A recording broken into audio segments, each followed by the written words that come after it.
Good morning student.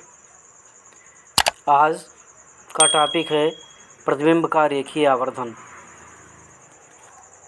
रेखीय आवर्धन का अर्थ होता है कि प्रतिबिंब का छोटा या बड़ा बनना।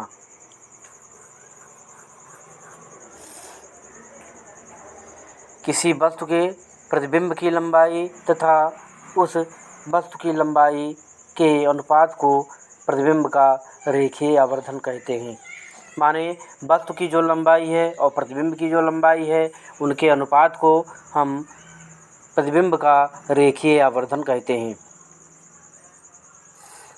यदि प्रतिबिंब का रेखीय आवर्धन यम हो अर्थात रेखीय आवर्धन को स्मॉल यम से प्रदर्शित करते हैं तो रेखीय आवर्धन बराबर प्रतिबिंब की लंबाई बटे वस्तु की लंबाई अर्थात यम बराबर प्रतिबिंब की लंबाई आई और वस्तु की लंबाई ओ। इस प्रकार से यम बराबर हमें मिलता है आई अपान वो। आई माने इमेज और ओ माने ऑब्जेक्ट।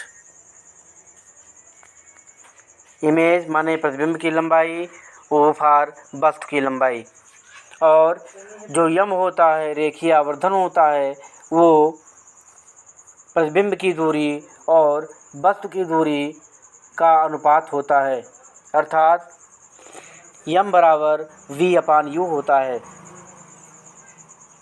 अर्थात जो यम होता है वो प्रतिबिंब की लेंस से दूरी और वस्तु की लेंस से दूरी का अनुपात होता है। इस प्रकार से दोनों समीकरणों को मिलाने पर पहला ये समीकरण है और दूसरा समीकरण ये है। इन दोनों को मिलाने पर हमको मिलता है यम बराबर आई अपान वो बराबर वी अपान यू। दोनों को हम मिला देते हैं तो हमको ये फार्मूला प्राप्त होता है कि यम बराबर I upon o is equal to v upon you.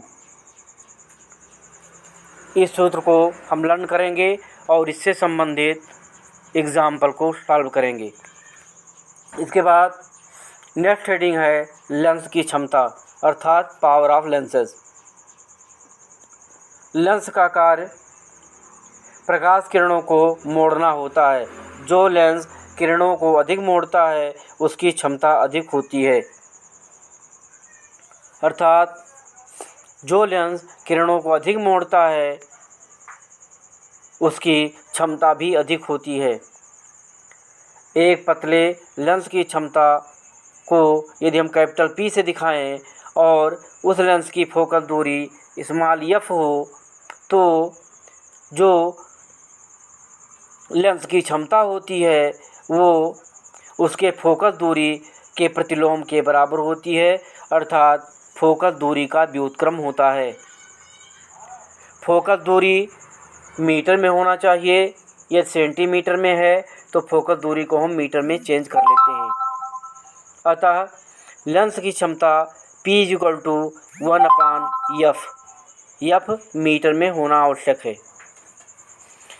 Lens की क्षमता का मात्रक डायोप्टर होता है। 1 मीटर फोकस दूरी वाले लेंस की क्षमता 1 डायोप्टर होती है अर्थात कोई भी लेंस इस प्रकार से है जिसकी फोकस दूरी 1 मीटर है तो उसकी जो क्षमता होगी लेंस की क्षमता 1 डायोप्टर होगी अर्थात 1 डायोप्टर कही जाएगी। Okay, thanks.